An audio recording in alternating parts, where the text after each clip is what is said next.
Welcome into the WIBW Newsroom Digital News Center. I'm Melissa Bruner. Glad you can join us for a little bit of a brief distraction this afternoon, you might say. As many of you know, tonight is the final episode of Wheel of Fortune for their longtime host, Pat Sajak. Of course, he has been really the face of the show for 41 years now. He and Vanna White, very iconic.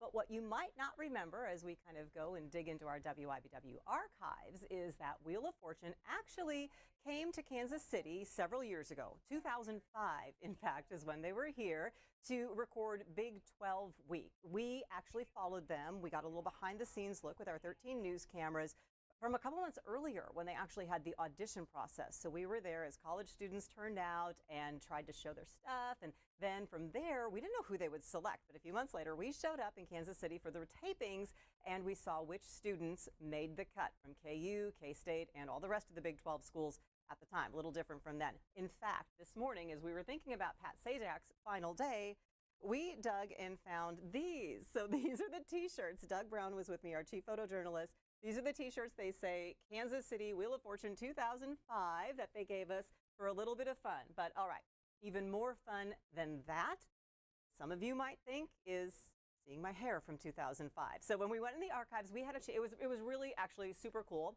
They brought us in.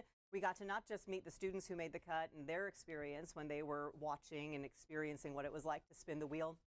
We also got to sit down with Pat Sajak and Vanna White, and especially hearing his thoughts now as he gets ready for that final show to air tonight, 6:30 p.m. Central Time on WIBW TV. Pat Sajak's final episode of Wheel of Fortune, hearing his thoughts on how he was approaching the job even back then, nearly 20 years ago, and what he was loving about it and still loving about it every single day is really exciting to hear and monumental, memorable to hear as we head to that final show. So here is about 3 stories that we did from back then on Behind the Scenes Wheel of Fortune, hearing from Pat Sajak and Vanna White.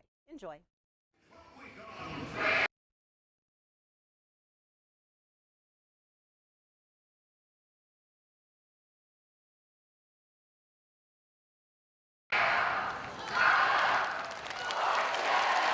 The shout was the same, but the theme music was decidedly different. The KU Pet Band and cheerleaders play a starring role on Wheel of Fortune's Big 12 Week, an event dividing people in their rivalries. And who's your favorite? What is your favorite college? Kansas State Wildcats. But uniting them in their love of the game. This is really cool. When you come to a place like Kansas City, I mean, you're in this big venue with thousands of people. Not a lot of shows come through here, so they're all excited to be a part of a television show to begin with, and this is a show they've been watching all their lives, and the energy level is really high. Even when they're on the road, the puzzle board looks exactly like what you see on TV, but what you don't see is everything off camera it takes to get this show on the air. You know, it looks easy. We just walk out, but somebody has to put the whole thing together. We load up about 14 tractor-trailer trucks, 110 people from LA. We'll hire another 70 or 80 here in Kansas City. All leading to something the crowd could really get into. Success from their hometown favorites and a little rock chalk from Pat Sajak.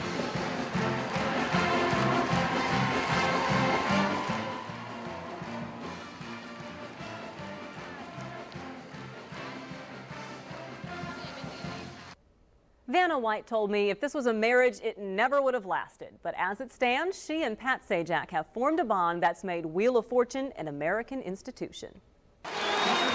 It wouldn't be Wheel without them. During taping of Big 12 College Week in Kansas City, Pat Sajak and Vanna White marveled at how long they've been together. 22 years, yes. Why do I keep doing it? I keep saying that to myself. Vanna White says even after 22 years, the show is fun. Both say their work schedule helps their attitude. We only see each other 4 days a month because we tape 4 days a month. We're going to tape 15 shows here in Kansas City in 3 days, but I'm not going to work for another 3 weeks. So this ain't too tough. Both fell into Wheel. Vanna was the last of 200 women to audition. Pat was a Los Angeles weatherman. There is no weather in Los Angeles much of the year, which made my job very challenging. Plus, I knew nothing about the weather. But he does know Wheel, and after 22 years with Vanna, you'd think he knows it a bit too well. The trick is to try to keep it in your mind, to forget that you've done 5,000 shows and treat this as show number 12 or 13. Vanna says that's not too tough, with different contestants, different puzzles, and, oh yes, all the different clothes. It's amazing the clothes that I have worn. I just can't believe I've worn over 6,000 gowns. I don't get to keep any of them though.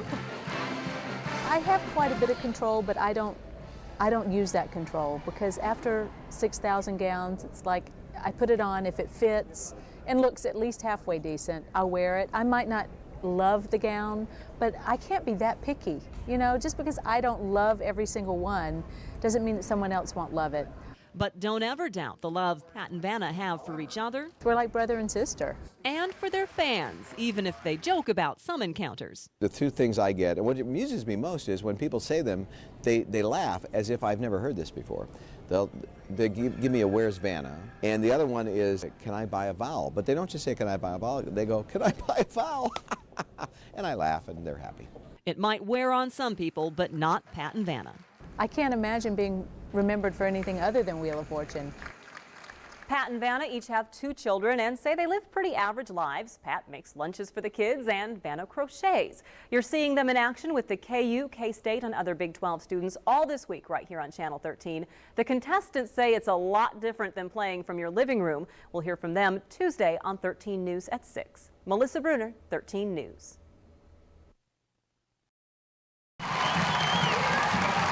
The band was loud. Cheerleaders were on hand. And the live Kansas City audience fired up for Big 12 College Week. This is really cool. I really like it. It seems pretty cool so far. I really like the setup they've got out here, the Kansas City backdrop and everything. The audience gets to see a lot of interesting things while they wait for the shows, but one thing they won't see is the contestants. They're kept away from everyone until they come out to spin the wheel. We were sequestered from 9:30 this morning, and we had practice rounds. KU's Megan Trier was on the 3rd show to tape, not until 5 in the afternoon. Think that's bad? K-State's Lauren Lindahl is on the week's last show, so she was waiting from 9:30 a.m. until after 8 at night. Nerves just started running up, and I was really sweaty before. Sorry. I'm Ricky Firstsetzer from the University of Kansas. KU's Ricky Firstsetzer drew a spot on show number 1. As you saw Monday, he started strong. Ricky, use your noodle. He even got to give a special birthday gift. My grandma Leah is celebrating her 90th birthday. All right, happy birthday, Grandma. But then the nightmare of live television. At a critical moment, see, I knew the puzzle, and I was staring at the letter R. I meant to call D, but I would have solved it and gotten that trip, but I am now beating myself up over that and probably will be for a long time. Megan shows her spirit on Wednesday's show. It was so exciting, surreal. Without spoiling things, we can at least tell you she does okay. I just kept spinning the wheel, I think, is because I thought I was playing with fake money. For all the students, it was definitely the experience of a lifetime. When is anyone ever going to be this excited, or at least pretend or be this excited to see me again and be clapping for me and like who cares, just roll with it. I'll keep that videotape around forever, I think.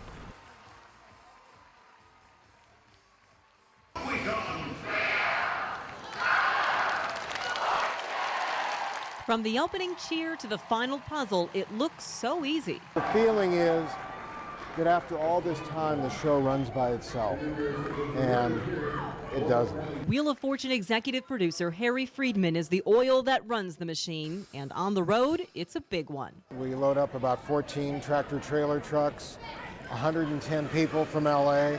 We'll hire another 70 or 80 here in Kansas City. So many people means a lot of coordination. More than a dozen cameras capture the action. It's a mix of live and look live. These cheers, taped beforehand.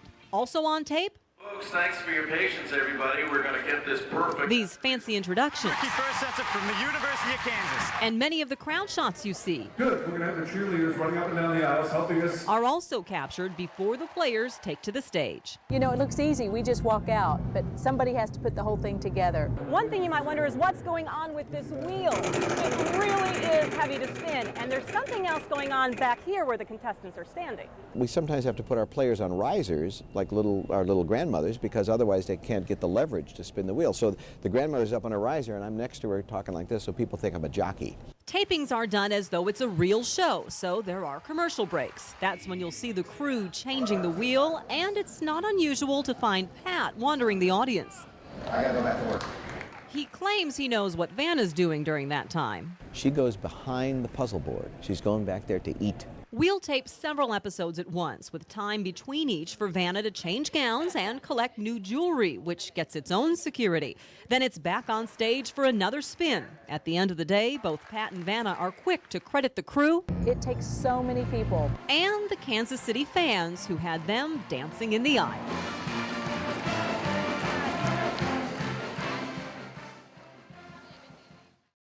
It really was so fun to see them, and it was a great experience to see behind the scenes. I didn't get to tour Vanna's wardrobe, though. I thought that would have been super cool. I did try to find Megan and Ricky on Facebook today. I can't find them. So if you guys are out there, I mean, this was almost 20 years ago. I hope you still have very fond memories of it. Again, that was in 2005 in Kansas City. And yes, if you missed it earlier on the intro, still got the shirt to prove that it happened and we were there. And especially as we wish Pat Sajak well in his sort of retirement. I saw an article today that he's going to be doing a theater production somewhere. So I guess he's going to have a little bit of fun in his life. But as you heard him say, it was a fun experience every day. He enjoyed coming to work and they enjoyed each other. And it's going to be certainly a lot different watching Wheel of Fortune with Ryan Seacrest taking over as host from Pat Sajak. But we are excited and honored to be the home of Wheel of Fortune here on WIBW TV, as we have been for decades. So Pat Sajak's final episode, 6:30 p.m. Central Time tonight on WIBW TV. I hope you enjoyed this little bit of a trip back into our 13 News archives to take a little trip down memory lane and see what Pat and Vanna are like behind the scenes. Have a great day. Our next local live stream is coming your way 4 o'clock Central Time this afternoon for Eye on Northeast Kansas. We will be talking Rock Chalk Round Ball Classic, Doggy Date Night, and of course, seeing your Friday friend from Helping Hands Humane Society. Thanks for being with us. We send it back to L&L.